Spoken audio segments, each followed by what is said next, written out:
안녕하세요. 오쿨로 신지훈 대표입니다. 오늘은 물체가 두 개로 갈라져 보이는 복시에 대해서 설명드릴 건데요.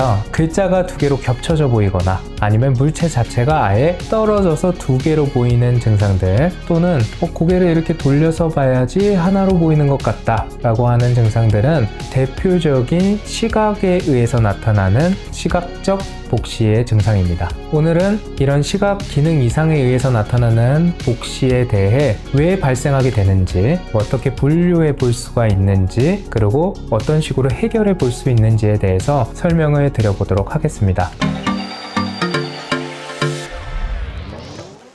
복시는 두 눈이 같은 곳을 쳐다볼 때 이 카메라라고 저번에 설명을 드렸었는데요. 이 카메라가 같은 곳을 찍지 못하고 다른 곳을 찍게 되면서 나타나는 증상들을 보통 얘기를 합니다. 하지만 한눈에서도 나타나는 복시가 있는데요. 그래서 복시를 분류함에 있어서 가장 크게 먼저 분류하는 것은 한눈에서 나타나는 단한 복시인지 양눈에서 나타나는 양한 복시인지를 분류해 봐야 됩니다. 내가 만약에 증상적으로 갈라져 보이는 것 같아 라고 했을 때 가장 첫 번째로 구분해 볼 수 있는 것은 한눈을 가려보는 겁니다. 내가 갈라져 보이는 증상이 한눈을 가렸을 때 갈라짐이 크게 느껴지지 않는다면 이건 양눈에서 생기는 갈라짐인 경우고요. 만약에 한눈을 가렸음에도 갈라짐이 계속 느껴진다 라고 하면은 내 한눈에서 나타나는 복시일 경우들이 있습니다. 증상적으로 구분을 해봐도요,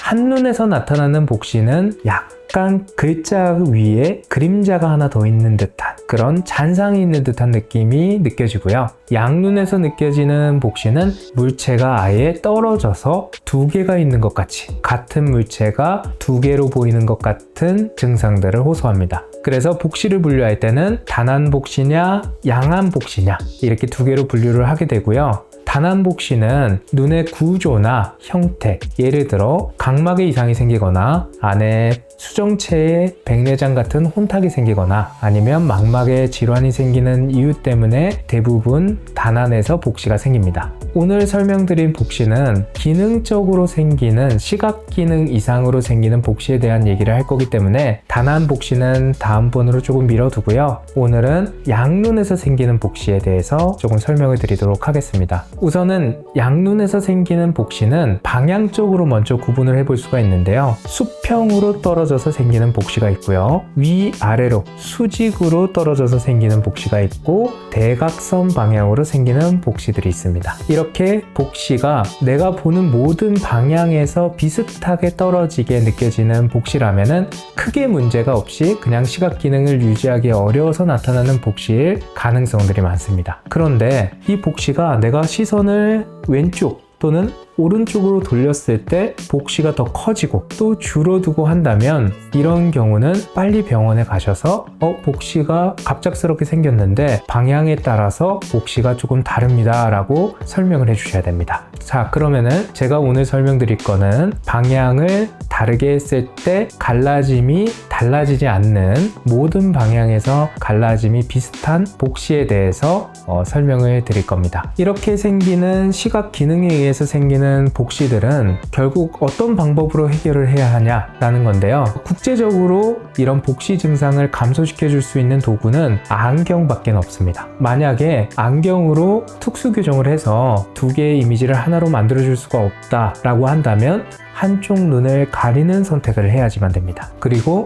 만약에 안경에 프리즘이라는 도구를 통해서 이미지를 꺾어서 같이 볼 수 있게끔 해놨다고 하더라도 이 기능을 조금 더 보존하기 위해서 또는 도구에 너무 의존하지 않게끔 하기 위해서는 시기능 훈련이라는 재활 과정들을 같이 거쳐주는 것이 좋습니다. 네, 저한테 찾아오시는 분들 중에서는 이런 복시 증상들을 가지고 저한테 방문해 주시는 경우들이 굉장히 많은데요. 이 복시라고 하는 증상들을 그대로 방치하게 됐을 때는 나중에 안경 교정을 했을 때도 합쳐지게 할 수 있는 방법들이 없는 경우들이 꽤 많습니다. 그래서 조금 잘못된 지식 중에 하나가 프리즘을 사용해서 두 눈을 같이 보게끔 해주면 눈에는 더 안 좋아지는 게 아닌가요? 라고 이야기를 하는 경우들도 많고, 프리즘에 완전히 의존하게 되는 경우들이 생기지 않을까요? 해서 프리즘 교정을 따로 하지 않는 경우들도 꽤 있는데요. 이렇게 생각을 해주시면 좋을 것 같아요. 우리가 당뇨약을 먹는다 라고 했을 때 약을 먹었을 때는 항상 사이드하게 생기는 것들이 있거든요. 근데 주작용이 더 좋기 때문에 그 주작용이 좋은 약을 선택을 하는 겁니다. 이 프리즘이라고 하는 도구로 이미지를 하나로 만들어주는 이유는요, 뇌가 그래도 합쳐서 이미지를 만들었던 기억들을 보존하게끔 해주는 건데요. 만약에 이걸 계속 갈라진 상태로 두게 되면은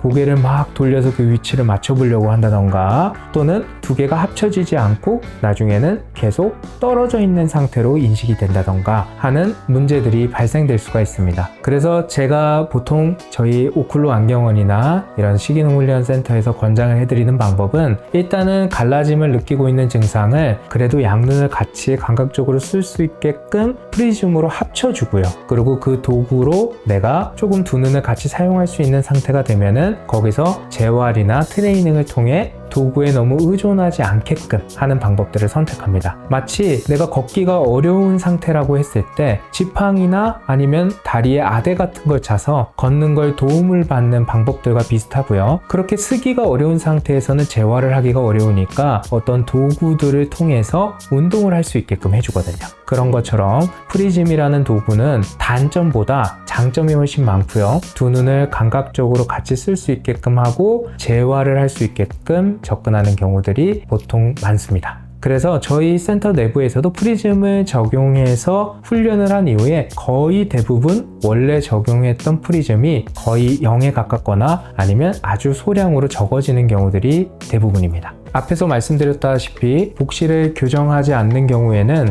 2차적, 3차적으로 나타나는 증상들이 많은데요. 가장 첫 번째로는 합쳐지지 않고 프리즘을 통해서도 그냥 넘어가 버리거나 바로 붙었다가 떨어지는 경우들, 그리고 복시의 증상이 남아있기 때문에 고개를 돌려서 보다 보니까 목과 전신에 대한 틀어짐으로 나타나는 경우들, 그리고 갈라짐이 계속 반복되면서 한쪽의 시력이 떨어지고 점점점 눈에 갈라진 정도가 심해지는 경우들, 이렇게 다양한 복시 교정을 하지 않았을 때 나타나는 증상들이 있습니다. 겹쳐 보이는 증상 더 이상 방치하지 마시고요. 겹쳐 보이는 증상들이 나타난다면 증상을 감소시켜 줄 수 있는 방법들을 찾아서 증상을 줄여줄 수 있도록 접근을 하는 게 좋습니다. 시기능적으로 도움을 드릴 수 있는 측면들은 안경이나 특수교정 같은 경우들, 아니면 시기능 훈련으로 이 복시의 증상을 감소시켜 드릴 수가 있습니다. 두 개로 보이는 복시 증상은 대표적인 시각기능 이상이고요. 대부분이 방치했을 때 더 큰 문제들이 일어납니다. 개선할 수 있는 방안들은 안경이나 시기능 훈련으로 충분히 개선이 가능한 복시들이 많습니다. 더 이상 방치하지 마시고 시기능 전문가에게 시기능 검사를 한번 받아보시길 권장드립니다.